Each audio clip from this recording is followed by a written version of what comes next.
हरिओम। आज हम महाभारत के महाप्रास्थानिक पर्व की कथा का वाचन करते हैं।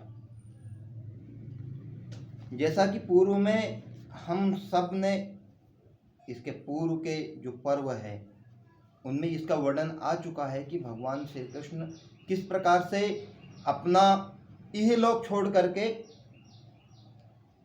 अपने वैकुंठ धाम के लिए निकल गए। उसके बाद क्या हुआ, यह समाचार मिला युधिष्ठिर महोदय को। युधिष्ठिर महोदय ने कहा कि चाहे राजा हो, चाहे चक्रवर्ती सम्राट हो, चाहे भिखारी हो, चाहे व्यापारी हो, सभी किसी न किसी के बंधन में कार्य करते हैं, किसी न किसी के बंधन में रहते हैं। और वो बंधन है समय का बंधन, जिस बंधन से कोई भी अछूता नहीं है, जिसके द्वारा कोई भी अछूता नहीं है। और ये बंधन बड़ा ही प्रकार और खतरनाक बंधन है जो मनुष्य की उम्र बढ़ाता है, मनुष्य का धीरे धीरे पतन की ओर ले जाता है, मनुष्य को मृत्यु की ओर ले जाता है। ये इस प्रकार का एक बंधन है जिसको समय का बंधन बोलते हैं। अब ये पूरा समाचार जब युधिष्ठिर महोदय कह रहे थे तो उसका अर्जुन भी अनुमोदन करते बोले, हाँ, प्रत्येक व्यक्ति समय के बंधन में बंधा हुआ है। किसी के पास अच्छा समय आएगा, किसी के पास बुरा समय आएगा। तो बंधन, समय का बंधन सबसे मजबूत बंधन है और प्रत्येक व्यक्ति इसके अंदर बंधा हुआ है। और जो इस बंधन को स्वीकार नहीं करता है वह आने वाले समय में बड़ा पछताता है। युधिष्ठिर को आगे की चिंता होने लगी, अब आगे क्या करना है। तो ये राज्य की देखभाल के लिए परीक्षित का चयन करते हैं, जो उनके पुत्र का भी पुत्र है, मतलब पौत्र है। उस पौत्र परीक्षित, बाल परीक्षित को राज सिंहासन पर बैठा करके युयुत्सु को बुलाते हैं। युयुत्सु को आदेश देते हैं, बोले आपको राज्य की देखभाल करनी है। राज्य की देखभाल का जुम्मा युयुत्सु को सौंपा जाता है।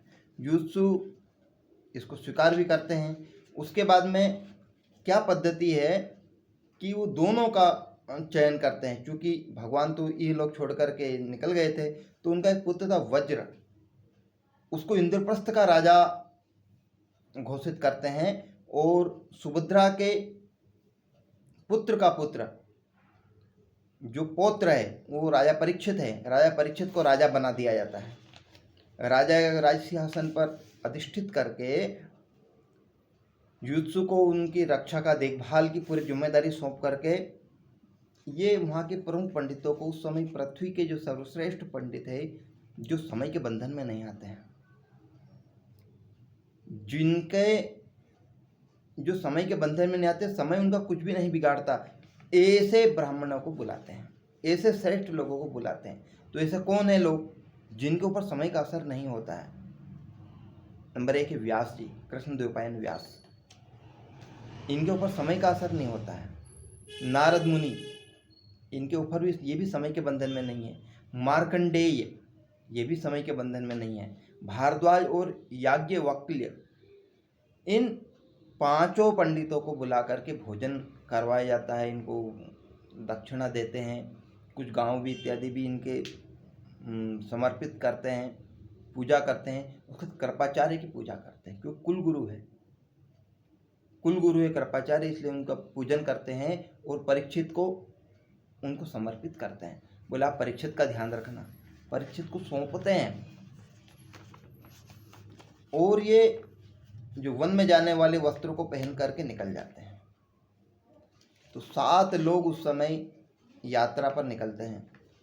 नंबर 1 धर्मराज युधिष्ठिर, दूसरे नंबर पर भीमसेन, तीसरे नंबर पर अर्जुन, नकुल, पांचवें सहदेव, पांचों पांडव।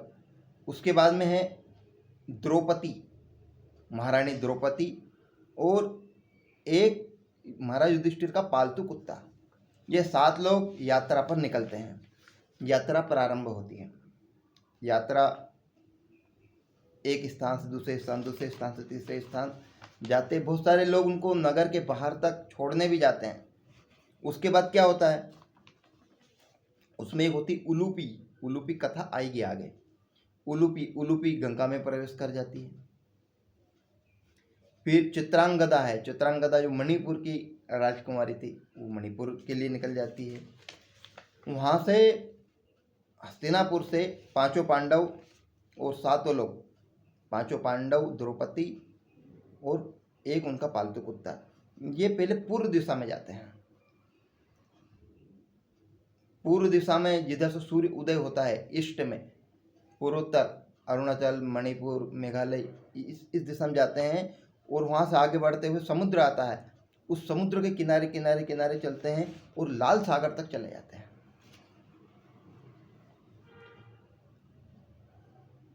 लाल सागर के पास जाकर के एक दिव्य पुरुष प्रकट होते हैं जिनका नाम अग्निदेव होता है।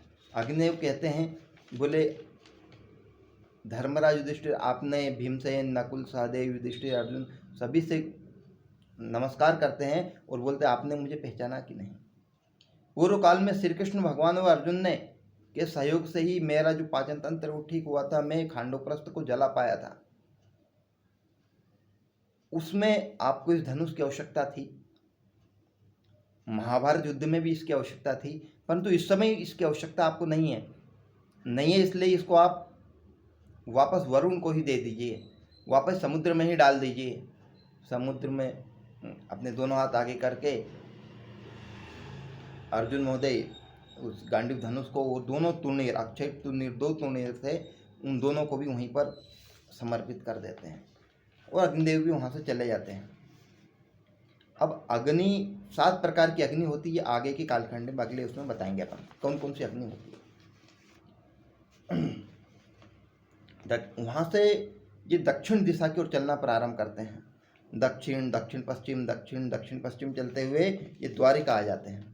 द्वारिका में भगवान श्री कृष्ण की डूबी हुई द्वारिका नगरी को देखते हैं। फिर वहाँ से उत्तर दिशा की ओर चलना प्रारंभ करते हैं। उत्तर दिशा में पर्वतराज हिमालय है, वहाँ पर श्रेष्ठ ऋषियों मुनियों से मिलते हुए आगे की ओर बढ़ते हैं। बीच में बहुत बड़े बड़े पर्वत, श्रेष्ठ पर्वतमालाएं, फूलों की घाटियाँ, इन सब से होकर निकलते हैं तो आखिरी में बालू के समुद्र, बोले तो रेगिस्तान में पहुंच जाते हैं। अब रेगिस्तान में पहुंचने के बाद जो घटना होती है वो इस पर्व का बहुत ही सुंदरतम रूप है। वो सुंदरता है जो इसके लिए इस पूरी कथा को बनाया गया है। वहां पर पहुंचने के बाद में द्रौपदी अचानक ही उस बालू के समुद्र में, उस रेगिस्तान में गिर जाती है।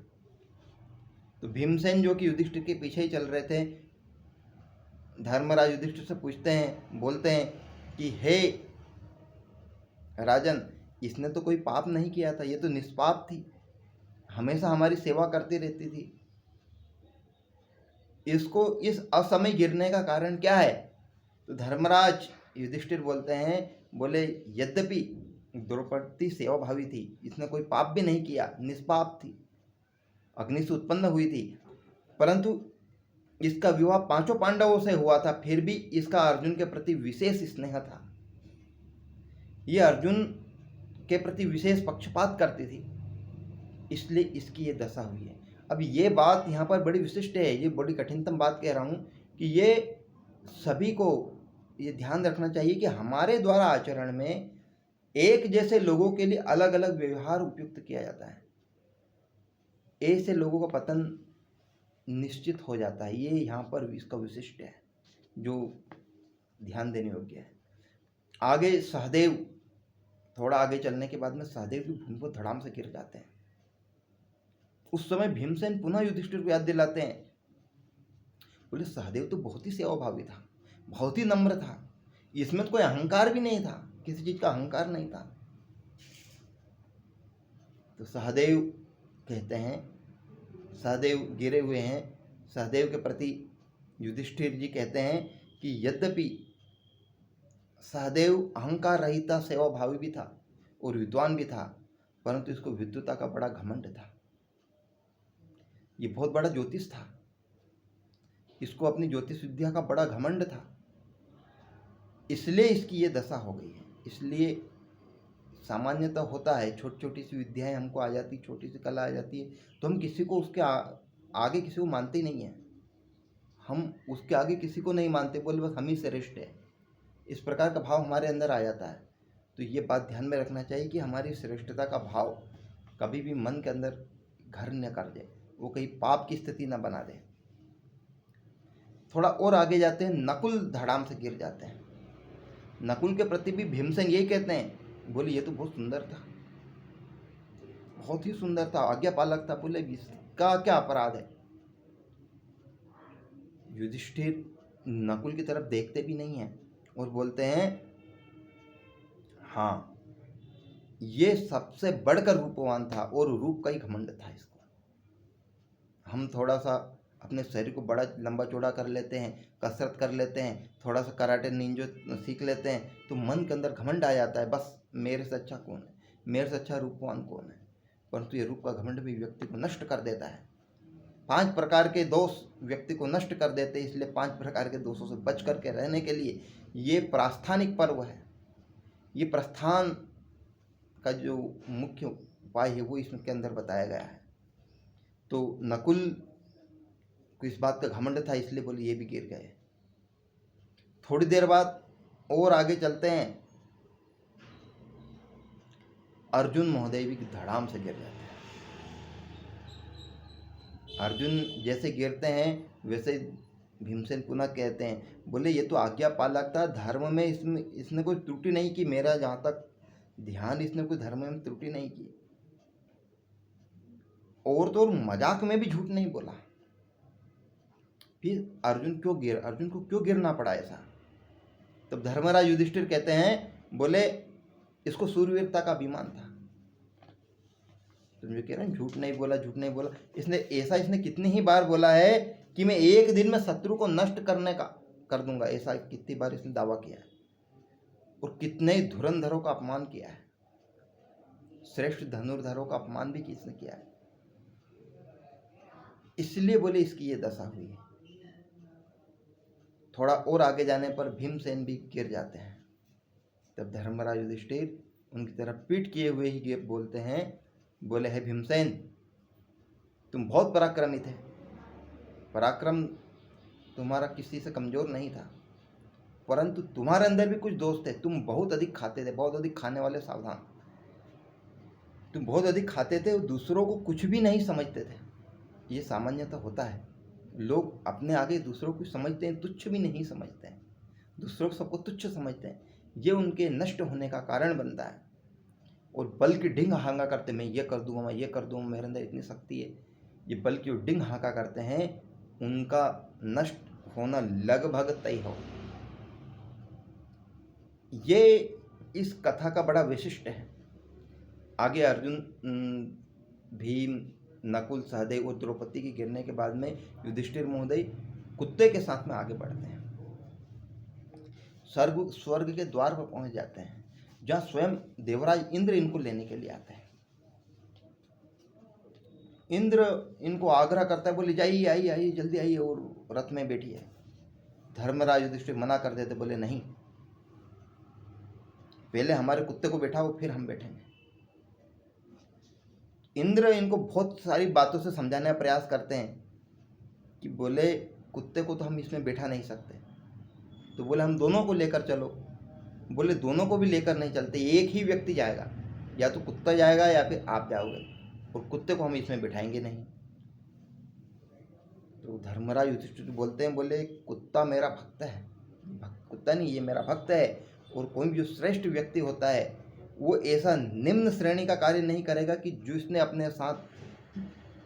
अपने साथ किसी को लेकर आया है उसको मार्ग में छोड़कर चला जाए। ये श्रेष्ठ लोगों के लक्षणों के अंतर्गत नहीं आता है। अब आगे युधिष्ठिर कहते हैं, बोले जो कुत्ते पालते हैं उससे लक्ष्मी रुष्ट हो जाती है। तो युधिष्ठिर महोदय कहते हैं, मुझे ऐसी लक्ष्मी ही नहीं चाहिए जिसके कारण भक्त का त्याग करना पड़े। भक्त की कितनी बड़ी महिमा है, भक्त के आगे क्यों भगवान झुक जाते हैं। यहाँ पर भक्त की महिमा ही महिमा है। देखिए आप, यहाँ पर युधिष्ठिर जैसे महापुरुष कह रहे हैं, बोले मुझे ऐसी लक्ष्मी ही नहीं चाहिए जिसके कारण भक्त का अपमान करना पड़े। अब और बड़ा ध्यान में आता है तो और समझाने का प्रयास करते हैं।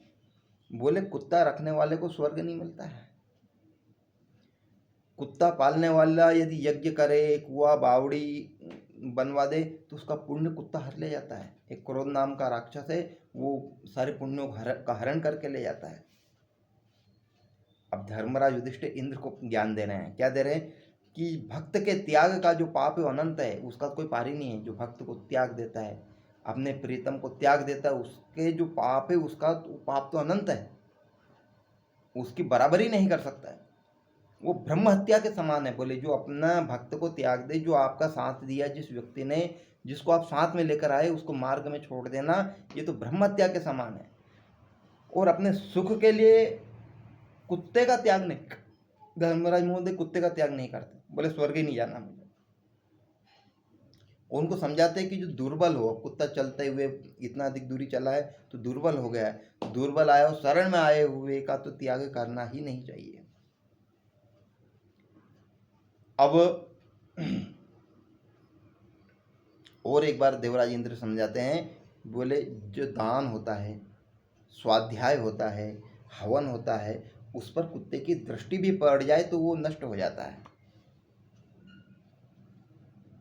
इसलिए इसको छोड़ो, इसको छोड़ने में कोई दोष नहीं है। और आप स्वर्ग चलने के अधिकारी, आप उत्तम भिन्न भिन्न प्रकार की अपने सिद्धियां प्राप्त करिए, इनके साथ आप स्वर्ग में चलिए, सशरीर स्वर्ग में चलिए। अब जो युधिष्ठिर महोदय वो भी अंतिम समय में कहते हैं, बोले देखो सहयोगी के साथ धोखा करने वाला, जो साथ में आए उसके साथ धोखा करने वाला, अर्थात भक्त का त्याग करने वाला, उसको 4 प्रकार के पाप लगते हैं। कौन कौन से? एक तो शरणागत को भय देने वाला पाप लगता है। जो शरण में आ गया है उसको तड़फाने का, डर धमक देने का जो पाप वो लगता है। स्त्री वध का पाप लगता है। ब्राह्मण का धन लूटने का पाप लगता है। और मित्रों के साथ द्रोह करने का, इस 4 प्रकार के पाप एक साथ लगते हैं उसके ऊपर। इसलिए मैं नहीं जाऊंगा, आप अकेले चले जाओ। अब ये जब घटना पूरी होती है, तुरंत कुत्ते में से एक दिव्य आत्मा प्रकट होती है। दिव्य आत्मा प्रकट होती है और वो युधिष्ठिर को बोलते, बोले मैं धर्म हूँ, तुम ही मेरा स्वरूप हो। पर मैं परीक्षा लेना चाह रहा था कि वास्तव में तुम्हारे अंदर कोई दोष तो नहीं है, कोई पाप तो नहीं हो रहा है तुम्हारे हाथ, क्योंकि तुम सशरीर जाने वाले, स्वर्ग जाने वाले पहले व्यक्ति हो। ये अभी तक ऐसा कोई राजा हुआ नहीं है जो सशरीर जा रहा है। तो हम परीक्षा लेने के लिए आए थे। इसके पूर्व भी हमने आपकी परीक्षा ली थी। बोले कहाँ ली थी? बोले द्वैत वन में ली थी। द्वैत वन का बोले स्मरण करो, हमने वहाँ आपकी परीक्षा ली थी। और फिर ये कुत्ते के रूप से धर्म स्वयं प्रकट होते हैं और युधिष्ठिर धर्म और देवराज इंद्र के साथ में स्वर्ग में आते हैं। आगे घटना फिर हम आगे पर्व में पढ़ेंगे। ठीक है, जय श्री राम।